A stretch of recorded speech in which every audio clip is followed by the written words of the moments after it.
అంజలి వదిన వెళ్ళగానే మీను నేను కూర్చొని క్రీమ్ రోల్ తినేశాం. ఇంటికి వెళ్లే దారిలో సృజన్ బావ కారు కనిపించింది. కిటికీ నుండి పిలిచాడు, వచ్చే స్వీటీ అని. బావ ఒకడే నన్ను స్వీటీ అంటాడు. పర్లేదు, నువ్వు వెళ్ళిపో అన్నాను. ఎందుకంటే రేపటి నుండి ఆ ఇంట్లోనే ఉండాలి. మొదటి రోజే కారు నుండి దిగాననుకో, మిగతా 4 నెలలు నన్ను నూనెలో వేయించి తీస్తుంది మా పెద్దత్త. సృజన్ బావ మొహం మార్చుకొని వెళ్ళిపోయాడు. ఇంట్లోకి వెళ్తూనే చిన్నత్త వాళ్ళ అమ్మగారు ఉన్నారు. నమస్తే బామ్మగారు అన్నాను.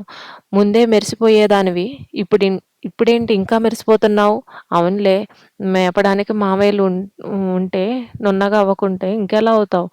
మీ నాన్న హాయిగా కాలు మీద కాలేసుకొని కూర్చున్నాడు. నిన్ను తెచ్చుకున్న పాపానికి రేపు నీ పెళ్లి భారం కూడా నా అల్లుడికి తప్పదుగా అనంది. ఆవిడ మాటలు నాకు కొత్తేం కాదు. కానీ నాన్న గురించి అనంది కదా! ఆవిడ ఊరు, మా నాన్నగారి ఊరు పక్కపక్కనే.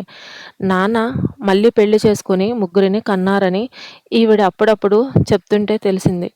ఆ ఇంటికి, ఈ ఇంటికి రాకపోకలు లెవ్వు. కళ్ళల్లోకి వచ్చిన నీటిని చున్నీకి తుడిచేసి లోపలికి వెళ్తుంటే కొన్ని కాఫీ నీళ్లు నా మొహానికి పడేసి తమరు ఊరేగండి అనంది.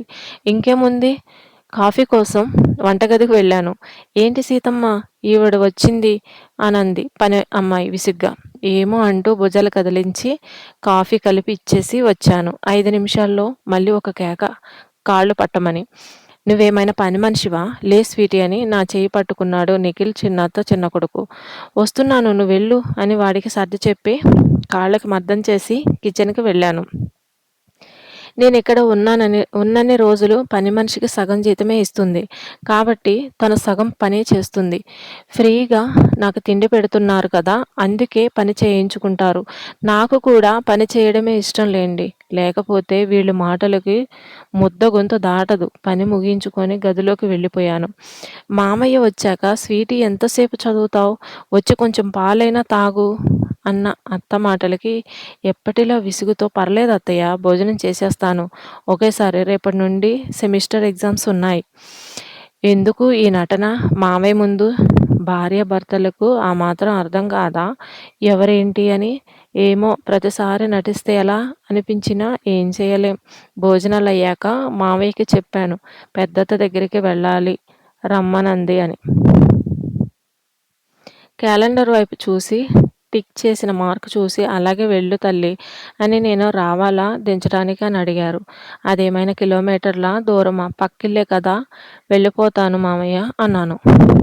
సరే, జాగ్రత్త తల్లి, నీకు ఎప్పుడు రావాలనిపిస్తే అప్పుడు వచ్చేసేయ్ అంటూ వెళ్ళిపోయాడు మామయ్య.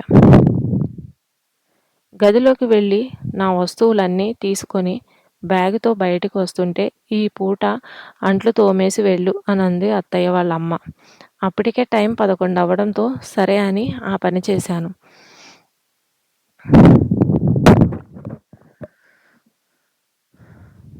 12 అయ్యాకే ఆవిడ ఇంట్లోకి రానిస్తుంది అని 12 అయ్యే వరకు గేట్ బయట ఉండి అయ్యాక లోపలికి వెళ్ళాను.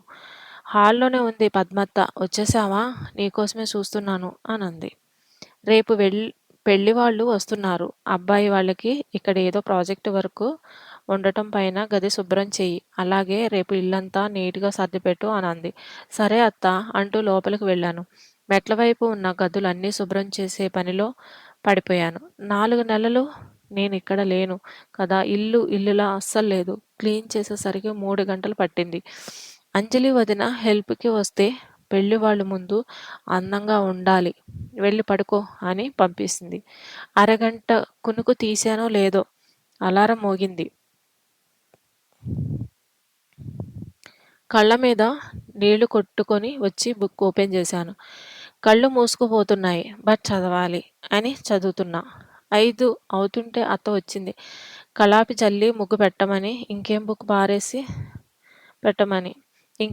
బుక్కు పారేసి కిందకి వెళ్తుంటే పెళ్లివారి కళ్ళలో తక్కువ పడు, నాకు నిద్ర సరిపోదు, నీ పని అయ్యాక నన్ను లేపు అనంది. సరే అంటూ వెళ్ళిపోయాను. పేడనీళ్లు కలిపి చల్లుతుంటే పెద్ద వైట్ బెంజ్ కారు ఆగింది. అనుకోకుండా పేడనీళ్లు దానిమీద పడ్డాయి. ఎవరి కారు అయితే మనకేంటి అని మన పని మనం చేసుకుంటున్నాం. ఇంతలోనే దిగాడు ఆ అరడుగుల బుల్లెట్ లాగా బయటకు దూసుకు వచ్చి కారు మీద పడ్డ పేడ నీళ్లు చూసి హే యూ అంటూ నా చేతిని పట్టుకున్నాడు. మొహం అంతా కోపంతో కుంకుమ వర్ణంలోకి వచ్చింది అతనిది. ఒత్తైన గడ్డం, ఆకర్షించే మీసకట్టు ఆడపిల్లలకు కూడా ఈ మధ్య ఉండటం లేదు. అంత నల్లని ఒత్తు జుట్టు. ముక్కయితే నిజంగా ఎవరో చెక్కినట్లు ఉన్నారు. White shirt, navy blue ankle length point వేసుకున్నాడు. అన్ని డబ్బులు ఉండి కొంచెం బట్ట దొరకలేదా వీళ్ళకి? ఫుల్‌గా కుట్టించుకోవచ్చు గదా! అనుకుంటూ కళ్ళు పైకి కిందికి ఆడిస్తూ చూస్తుంటే నా చేతి నా చేతిని పట్టి ఒత్తేస్తూ తోలుబొమ్మలు ఆడుతున్నాయా అనుకున్నావా నా ఫేస్‌లో? ఈ వాటర్ ఏంటి? అన్నాడు గట్టిగా. ఆ సౌండ్‌కి మరో చేతిలో ఉన్న పేడ నీళ్లు జారి విడిచాను. ఈసారి ఆ నీళ్లు ఆయన షర్ట్‌ని తడిపాయి. ఏ యూ అంటుంటే సారీ సారీ అన్నాను భయంగా.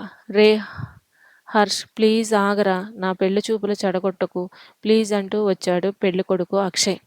ఆయన నన్ను చాలా కోపంగా చూస్తున్నారు. నేను మాత్రం లోపలికి వెళ్ళి ఆయన గారి వాహనానికి పడ్డ మరకలు క్లీన్ చేసే ప్రాసెస్‌లో ఉన్నాను. తెల్ల షర్టు విప్పిన మొహానికి పారేసి ఉతికి నీటుగా చేసి తీసుకురా అని ఆర్డర్ ఇచ్చి వెళ్ళారు.